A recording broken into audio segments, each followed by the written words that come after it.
नमस्कार, मैं GRS news के लिए गिरीश कर रहा हूँ। क्या वास्तव में आम आदमी पार्टी की मुश्किलात बढ़ती जा रही हैं? दिल्ली के सत्ता से बाहर होने के बाद न सिर्फ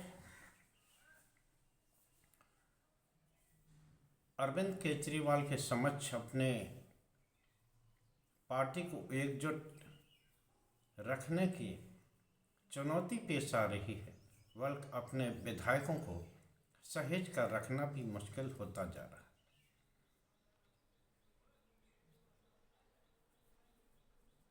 है। इधर पंजाब से भी कांग्रेस द्वारा इस घोषणा से कि आम आदमी पार्टी के 30 विधायक उनके संपर्क ने अरविंद केजरीवाल की मुश्किलें और बढ़ा दी। आज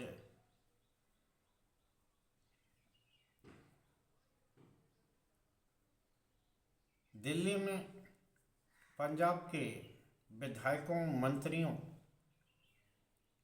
की एक बैठक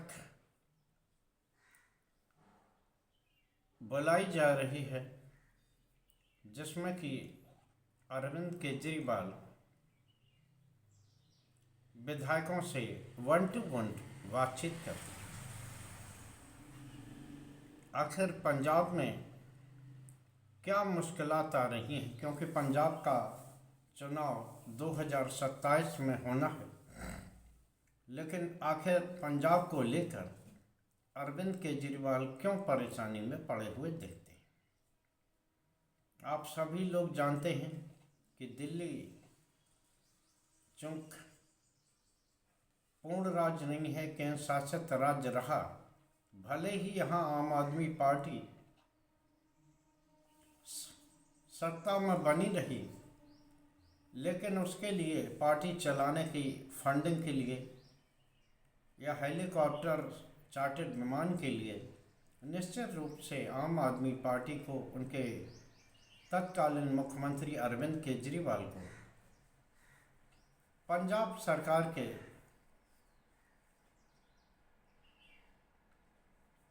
चापर पर निर्भर रहना पड़ा। अब जब बीजेपी की सरकार ने दिल्ली सरकार की सभी फाइलें खोलने की चेतावनी दे दी है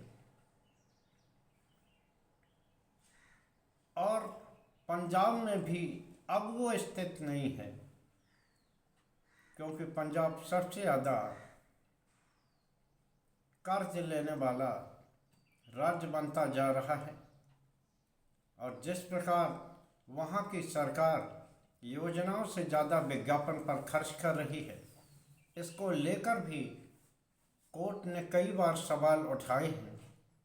तो निश्चित तौर पर अब पंजाब में भी आम आदमी पार्टी को मुश्किलातों का सामना करना पड़े। भले ही दिल्ली में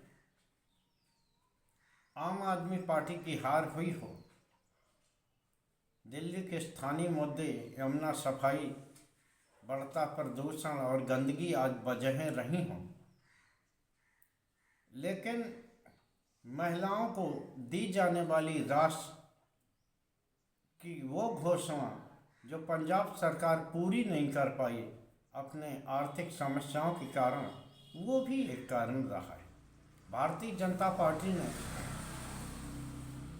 दिल्ली की सरकार में दिल्ली के चुनाव में इस बात का भी मुद्दा बनाया कि जो आम आदमी पार्टी की सरकार 1,000 रुपया महीना पंजाब की महिलाओं को 2-3 साल के बाद भी नहीं दे पाई, आखिर वो उस पर भरोसा कैसे किया जाए कि वो चुनाव के बाद दिल्ली में महिलाओं को 21 रुपये दे देगी। अब दिल्ली के बाद अब पंजाब में भी चुनाव के लिए ज़्यादा समय नहीं है, क्योंकि अभी तक उन योजनाओं को भी देखना है जो आम आदमी पार्टी पूरा नहीं कर पाई है। चूँकि आम आदमी पार्टी जिस दिल्ली मॉडल के सहारे अन्य प्रदेशों में चुनाव लड़ने जाती थी, चूँकि दिल्ली के चुनाव में ही वो मॉडल धराशायी हो गया और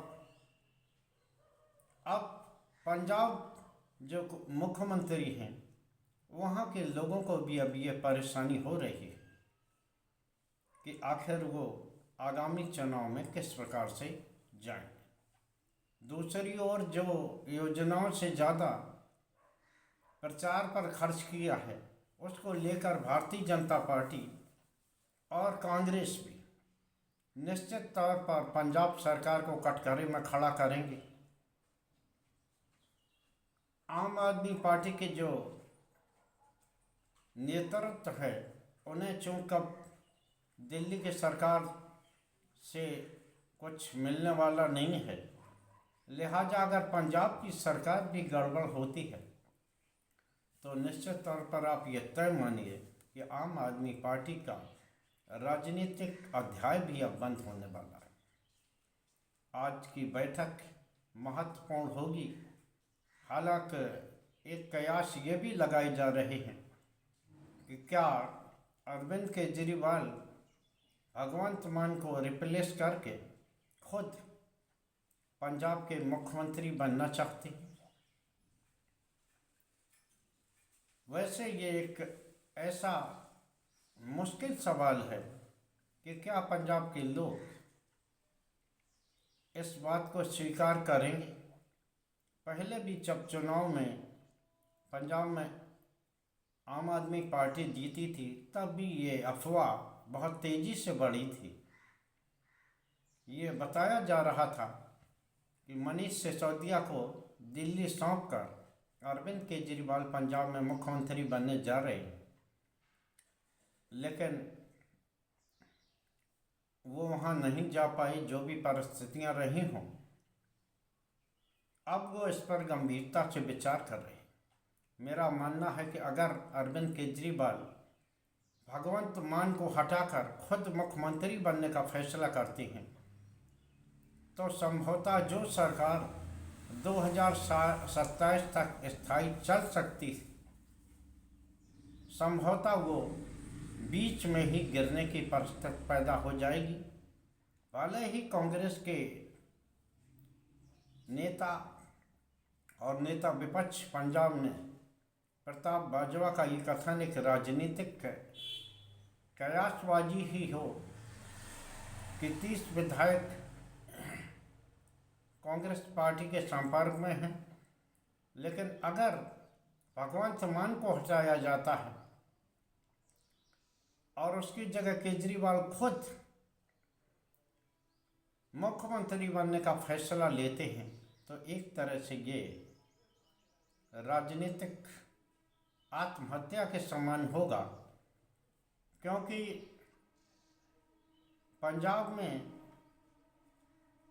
गैर सिख गैर पंजाबी मुख्यमंत्री संभवतः वहाँ की जनता भी स्वीकार न करे और हो सकता है कि विधायकों में भी व्यापक तौर पर विरोध हो,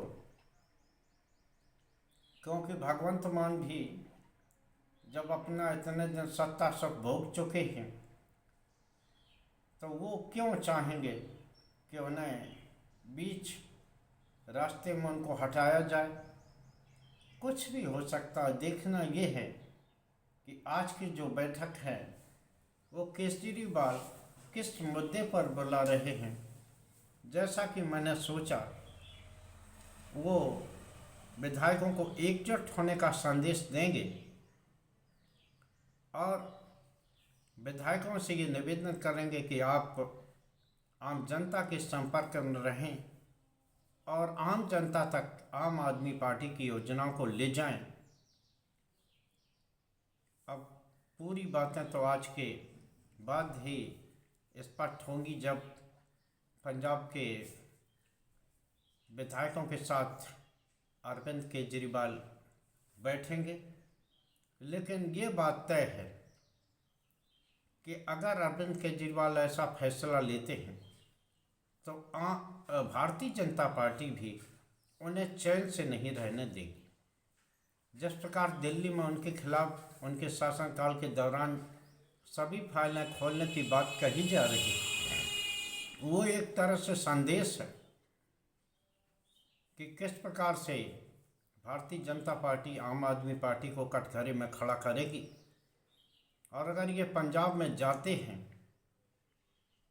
तो निश्चित तौर पर वहाँ भी पार्टी ऐसा न हो कि पार्टी के अंदरूनी झगड़े जो कि अभी राघव चड्ढा के जरिए या विभव कुमार के जरिए रिमोट से चलाने वाली दिल्ली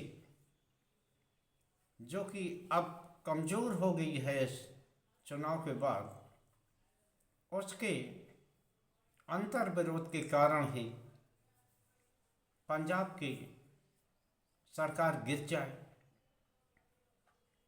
या ऐसी कोई परिस्थिति पैदा हो जाए जिससे कि केंद्र सरकार को राष्ट्रपति शासन लगाने की छूट मिल जाए। कुछ भी हो सकता है।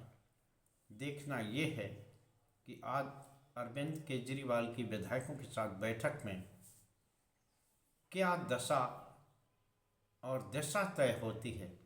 आज के ब्लॉग में बस इतना ही। इसी आशा और विश्वास के साथ कि पंजाब जो कि संवेदनशील राज्य है वह लोकतंत्र में जिंदा बना रहे और वो परिस्थिति हम सबको न देखनी पड़े जो पंजाब में एक समय देखनी पड़ती थी। देखना है कि पंजाब आखिर किस ओर बढ़ता है। आज के ब्लॉग में बस इतना ही। कल फिर किसी अन्य मुद्दे के साथ आपसे जुड़ने का प्रयास करेंगे। जय हिंद, जय भारत।